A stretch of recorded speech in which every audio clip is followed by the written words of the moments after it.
Good morning. This is Don V with Truth Be Told, and we have a couple news reports I'd like to share with you. Before we move on to that, please remember to subscribe. Over 80% of the people who watch my videos are not subscribers. I don't make a cent off from this. It's all about getting the information out.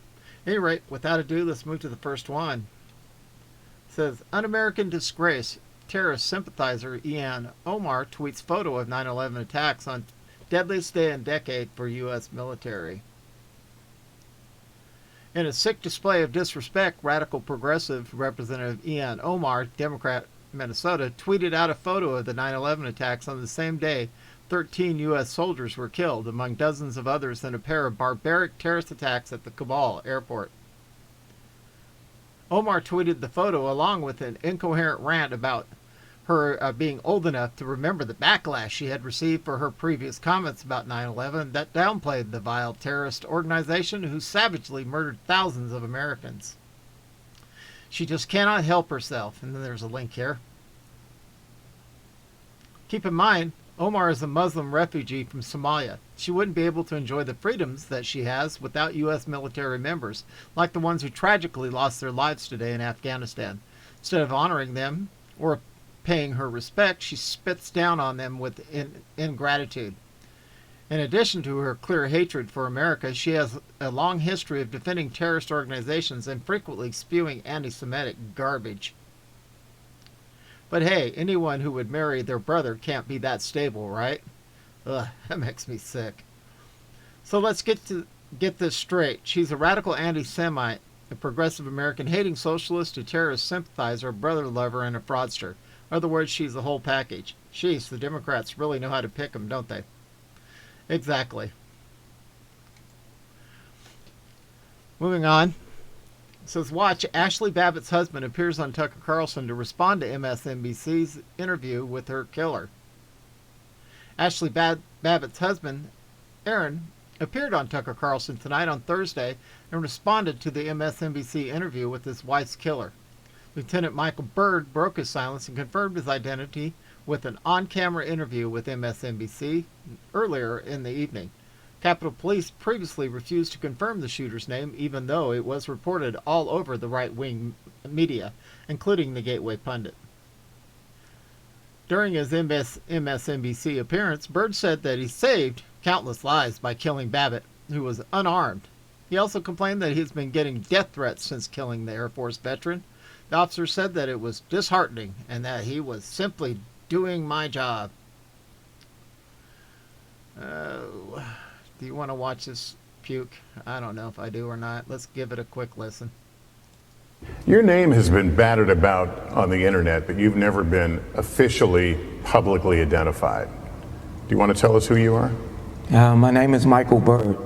I'm a lieutenant for the United States Capitol Police. For months, he has lived in hiding, he says, over this moment.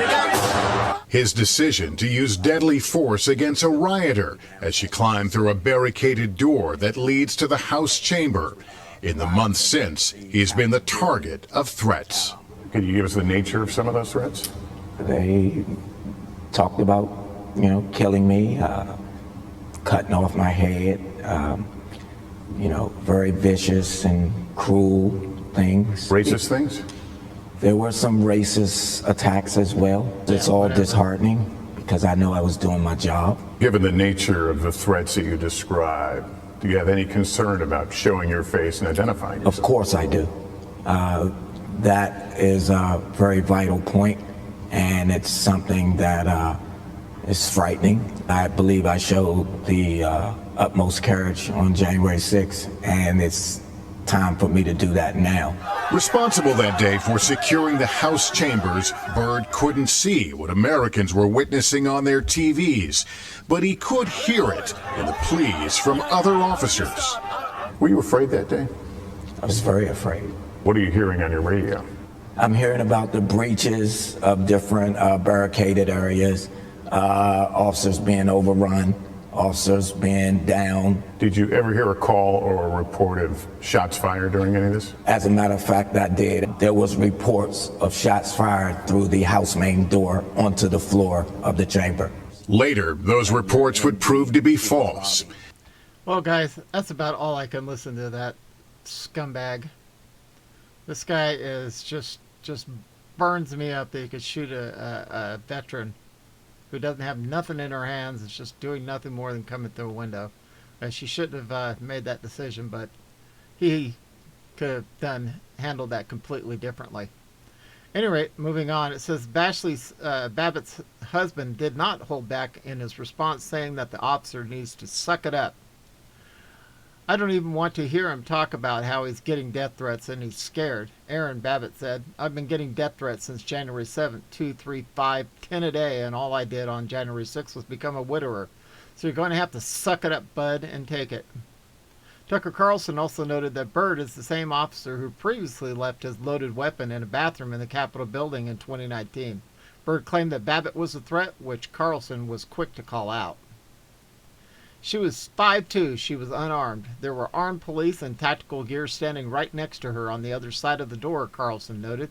She was not warned. The tape shows that. She was just executed, but she was a threat, and that's what he's telling you.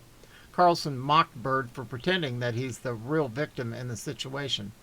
Babbitt's husband said that he was pissed off and his agitation level was through the roof hearing the officer say that he did not care if she was armed or not. He also said that Representative Paul Gosar, Louis Gohmert, and Marjorie Taylor Greene are the only lawmakers that have been in contact with the family. Investigation by the Capitol Police and Justice Department cleared the officer of any wrongdoing.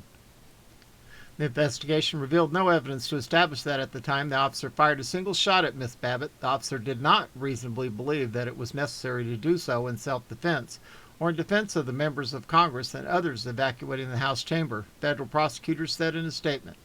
Former President 45 has repeatedly stated Babbitt was murdered. So what do you think, guys? I know what I got to say about it, but I can't say it on this channel. If you want to hear some more interesting stuff, the real meat and potatoes, move over to my Rumble channel. Look for Truth Be Told with Don B on Rumble. It's completely free as well. Appreciate everybody for watching my videos. We're broadcasting under sunny skies here in Arizona and hope everybody has a wonderful day and a great weekend. And we are out of here.